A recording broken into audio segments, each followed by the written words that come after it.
Okay then. If we take the downward direction negative, so h will also be negative and both will become positive. So we will be now root 19.6 into 19.6. That's plus minus 19.6. Yes, sir. So we will be minus 19.6 meter per second or Plus 19.6 metre पर second downward. हमें separate करके लिखना चाहिए. Minus का मतलब क्या हुआ, उसका मैग्नीट्यूड 19.6 है which is downward direction, in downward direction. अगर हम पहले से ही पॉजिटिव डायरेक्शन ले लेंगे नीचे की, तो this will be positive, this will be positive, तो फिर से रूट के अंदर पॉजिटिव ही आएगा, बाहर प्लस माइनस आएगा, फिर हम प्लस सेलेक्ट करेंगे. डाउनवर्ड डायरेक्शन में प्लस लिए, तो anyway it is magnitude is 19.6 and downward. ठीक है, यहाँ पे मिस्टेक होती है बहुत स्टूडेंट्स की, तो you have to be crystal clear about this.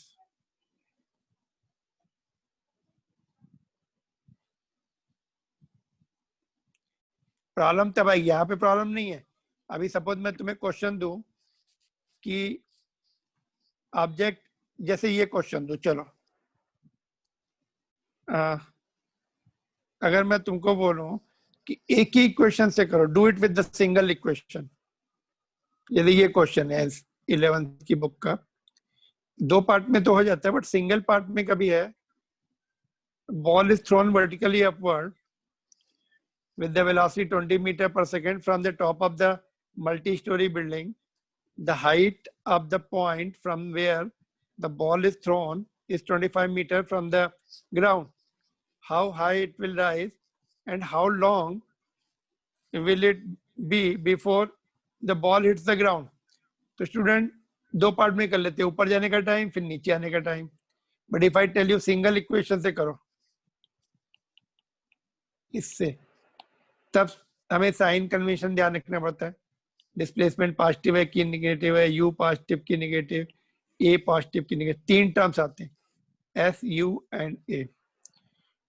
तो ये हमें फिर डिसाइड करना पड़ता है, ऊपर की डायरेक्शन प्लस है तो नीचे की माइनस है. तो प्रॉपर साइन नहीं रखेंगे तो सिंगल इक्वेशन से नहीं कर सकते, इसको रॉन्ग हो जाता है ना. यहाँ पर ऐसा कि बलून जो है, एक बलून बिग बलून है ऐसा, जिसमें लोग भी बैठते हैं ना, ऐसा रहता है. यहाँ से ऊपर जा रहा है, अब हमने एक पैकेट गिरा दिया यहाँ से, तो क्या होता है, जैसे हम उसमें बलून से कोई पैकेट गिराते हैं तो वो इनिशियली बलून की स्पीड से जाके फिर नीचे आता है, ऐसा नीचे आता है. तो उसमें यू पॉजिटिव लेना पड़ता है. डिस्प्लेसमेंट तो जहां से छोड़ा वहीं से काउंट होता है, फिर वो माइनस एच लेना पड़ता है डिस्प्लेसमेंट ऊपर से नीचे का. तो यू पॉजिटिव रहता है, डिस्प्लेसमेंट नेगेटिव रहता है, जी नेगेटिव रहेगा, -9.8. तो मूविंग बलून से कोई ऑब्जेक्ट छोड़ते हैं. जब एक पॉइंट मैं तुम्हें और इंपॉर्टेंट बताऊं, 11th की बुक में है वैसे तो, if you drop, listen carefully, question ये है, if you drop the object from the running train, train आगे जा रही है, एक्सीलरेट भी हो रही है, train is running, it is having the speed से 60 kilometre per hour and accelerating also. Train की स्पीड सपोज से 20 मीटर पर सेकेंड है और एक्सीलरेशन भी 2 मीटर पर सेकेंड है फॉरवर्ड डायरेक्शन में. जैसे ही तुमने कोई ऑब्जेक्ट छोड़ा विंडो से, ट्रेन की विंडो से, suppose it is second class में विंडो, एसी में विंडो नहीं खोल सकते बट स्लीपर क्लास में विंडो खोल सकते हैं ना, उसमें एसी नहीं होता. तो विंडो से कोई ऑब्जेक्ट गिरा दिया सपोज तुमने रनिंग ट्रेन से, तो उसका जो है velocity, initial velocity and initial acceleration क्या लेंगे. सपोज इनिशियल वेलोसिटी उसकी फॉरवर्ड डायरेक्शन में 20 मीटर पर सेकेंड है फॉरवर्ड डायरेक्शन में, और एक्सीलरेशन जो है 2 मीटर पर सेकेंड है, पर सेकेंड स्क्वायर, वो भी फॉरवर्ड डायरेक्शन में, दोनों फॉरवर्ड डायरेक्शन में है. तो जब ऑब्जेक्ट हमने छोड़ दिया विंडो से, कैसा जाएगा वो, हाउ इट विल गो. तुमने ड्रॉप किया, तुम्हें तो ऐसा दिखेगा नीचे नीचे जाता हुआ, बट बाहर से कोई देखता है ना, उसको ऐसा दिखता है, ऐसा है ना। बाहर से किसी से पूछो, वो तो बोलेगा ऐसे क्या है, क्योंकि तुम्हारी ट्रेन चलती रहती है, तुम्हें जो है वो तो नीचे ही दिखता है, ऐसा लगता है कि वो वर्टिकली नीचे जा रहा है। तुम्हारी ट्रेन भी तो आगे जा रही है ना, उसी, है ना। तो उसकी initial velocity and initial acceleration क्या लेंगे, यही लेंगे कि कुछ और लेंगे। तो object will carry the history of its initial velocity. जिस Yes, sir. जिस स्पीड से ट्रेन चल रही है, यू उसका वही लेना पड़ेगा आगे की डायरेक्शन में। 20 बलून से, जैसे मैंने बोला ना, बलून से ऑब्जेक्ट छोड़ते हैं तो वो ऐसे ऊपर जाके फिर नीचे आता, तो जो बलून की अपवर्ड वेलोसिटी होती है वही ऑब्जेक्ट की वेलोसिटी होती है। बट एक्सेलरेशन क्या लेंगे इसका, 2 मीटर पर सेकंड स्क्वायर एक्सेलरेशन भी ले लेंगे कि उसका वेक्टर सम करेंगे, एक एक्सेलरेशन इधर एक नीचे, ए इधर, इसका रिजल्टेंट निकालेंगे, ऐसा कुछ। तो एक्सेलरेशन जैसे हमने छोड़ दिया उसको, it has become free. It will not carry the acceleration, history of acceleration. Gravity में आ गया तो -9.8 लेना पड़ेगा। Moment we release the object, it will carry the initial velocity but not carry the initial acceleration of the moving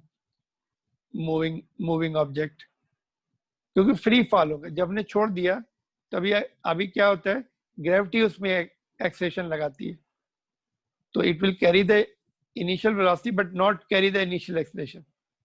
It will, initial acceleration will be g, that is -9, and that is 9.8 downward. ठीक है, समझ में है। जब हम छोड़ देते तो अपनी वेलोसिटी की तो हिस्ट्री कैरी करती है वो, एक्सेलरेशन की हिस्ट्री नहीं कैरी करती, ऑब्जेक्ट फ्री हो जाती है वो। जब तक फोर्स लगता है तब तक एक्सेलरेशन, हमने छोड़ दिया तो हमारा फोर्स गया, ग्रेविटी के फोर्स में आ जाती है वो।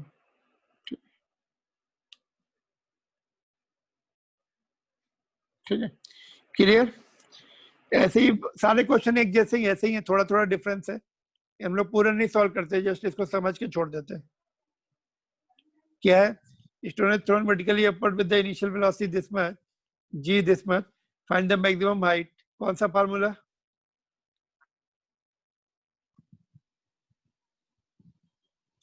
मैक्सिमम हाइट के लिए कौन सा फार्मूला,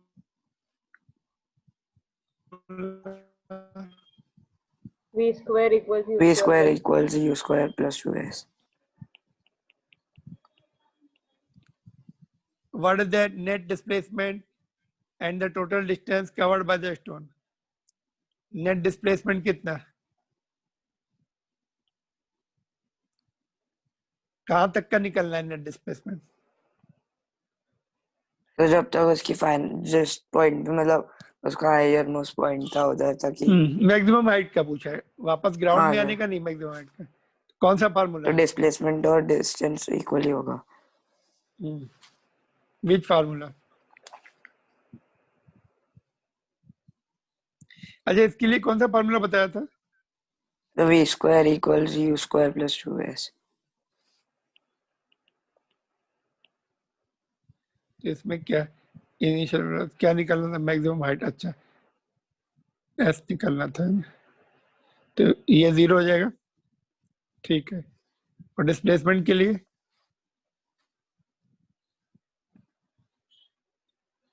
कौन सा फार्मूला, तो डिस्प्लेसमेंट और डिस्टेंस तो इक्वल है। कैसे निकालेंगे,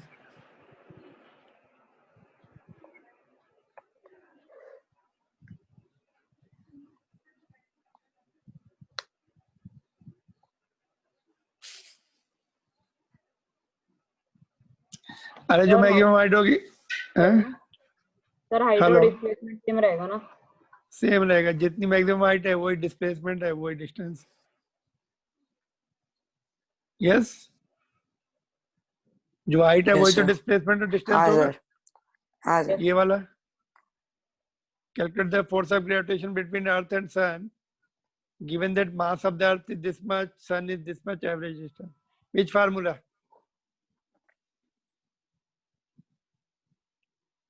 तो F equals g m1 m2 by r square। सारी वैल्यू दी है, m1 m2 r सब दिया है।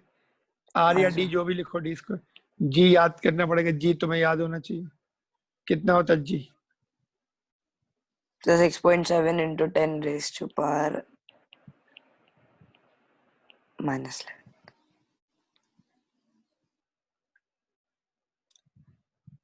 17 stone is allowed to fall from the top of the tower of 100 meter high and at the same time another stone। ये solve करके बताओ, चलो solve.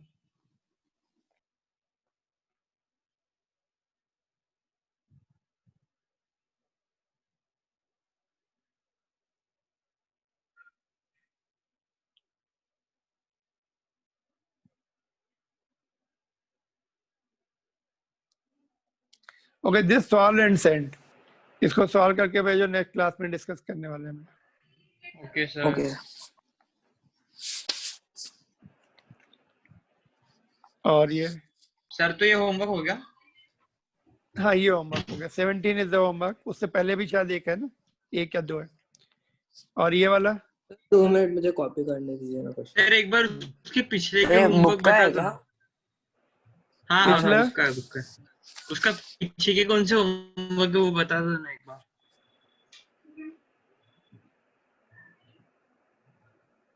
17 के पहले कौन से होमवर्क है? 16 भी सर होमवर्क? वो सर जो हमारा आपने बोला था हमको, आपने उसका जो वो वाला था, if an object कौन सा is था? thrown 60 vertically upwards with the speed velocity 45 meter per second, उसमें आपने हिंट दिया था और आपने बोला कि आज की सॉल्व कर अच्छा, लो। वो दूसरा तो था, वो दूसरी पहला बुक में से देखा। हाँ, ये वाला 11th वाला जो था ना, वो वाला दिखाओ है, हाँ सर वही वाला था। ये वाला। तो आपने उसमें हिंट दिया, वो हाँ, पहला हो गया इसका होमवर्क स्नैपशॉट ले क्वेश्चन। लो, ये स्नैपशॉट ले लो और इसको करो। हाँ सर। ठीक है। इससे पहले भी दिया था कोई? ठीक सर है। उसको रीसेंड करने को बोला था आपने, जो सर जिसमें स्कूल के आपने बुक हिंट में से दिया। सिर्फ 17 थी है ना होमवर्क?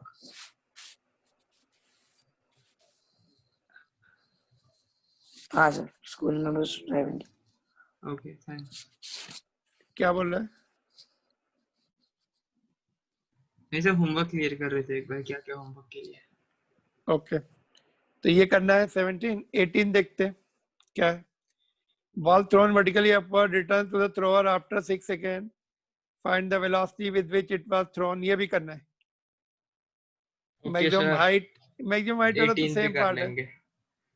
और पोजीशन आफ्टर 4 सेकेंड। तो ये तीनों पार्ट, ये भी अच्छा क्वेश्चन है, ज्यादा डिफिकल्ट नहीं है, इजी क्वेश्चन है। 17 18 और वो वाला, ठीक है। तो this is yes done. Sir. देखते हैं आगे क्या है। बॉयंस। ओके, नेक्स्ट क्लास में बॉयंसी करेंगे, थ्रस्ट प्रेशर में डिफरेंस पढ़ेंगे। और फिर हम लोग डेंसिटी हमने बता ही दिया, फिर से एक बार रिवाइज कर लेंगे डेंसिटी क्या होती है। और बॉयंट फोर्स और आर्किमिडीज प्रिंसिपल। तो आर्किमिडीज प्रिंसिपल के बारे में कुछ बता सकते हैं? कुछ सुना है तुम लोगों ने? आर्किमिडीज नाम सुना है? आर्किमिडीज प्रिंसिपल, आर्किमिडीज क्या था? यूरेका सुना है? यूरेका। हाँ सर, वो एक किंग के लिए गोल्ड का ये बना के दे रहा था। Yes yes. तो Archimedes was the Greek scientist, he discovered the principle. जो आर्किमिडीज प्रिंसिपल है उसने डिस्कवर किया, subsequently named after him. After noticing that water in the bathtub overflowed when he stepped into it, he ran through the streets shouting, "Eureka, Eureka!" In the condition he was, कपड़े उसने पहने थे कि नहीं, उसी condition में वो भागता भागता निकला, यूरेका यूरेका बोलता हुआ, which means I got it. This knowledge helped him to determine the purity of the gold in the crown made for the king. King ने उसको बोला था कि अगर तुम मुझे ये नहीं बताओगे गोल्ड प्योर गोल्ड का बना है कि इसमें मिलावट है, मैं तुम्हारी गर्दन काट दूंगा। ऐसे रहता था पुराने जमाने में, गर्दन उड़ा देंगे अगर तुमने सही नहीं बताया तो। His work in the field of geometry, his work in the field of geometry and mechanics made him famous. ठीक है, तो उसका आर्किमिडीज प्रिंसिपल जो है, यूरेका वर्ड उसी से आता है, यूरेका बोलता हुआ बाथरूम से सीधा भागा, मिल गया मुझे, आई फाउंड इट। ठीक है, तो देखते हैं कैसे प्योर, इसमें क्वेश्चन नहीं है, none of the question is there gold की प्योरिटी कैसे निकालेंगे, but I will teach you how to find out whether this particular ornament और जो भी है ज्वेलरी प्योर गोल्ड की बनी है कि नहीं, that we can find out using this principle. Alright, तो नेक्स्ट क्लास में देखते हैं, ये एक क्लास में खत्म हो जाएगा, फिर हम लोग नए टॉपिक पे चलेंगे, नए चैप्टर पे चलेंगे, work for energy. Alright, okay रोक दो यहीं पर, चलो फिर, thank you. Thank you, sir. Thank Thank you, you, sir. sir. Bye, sir. Okay bye.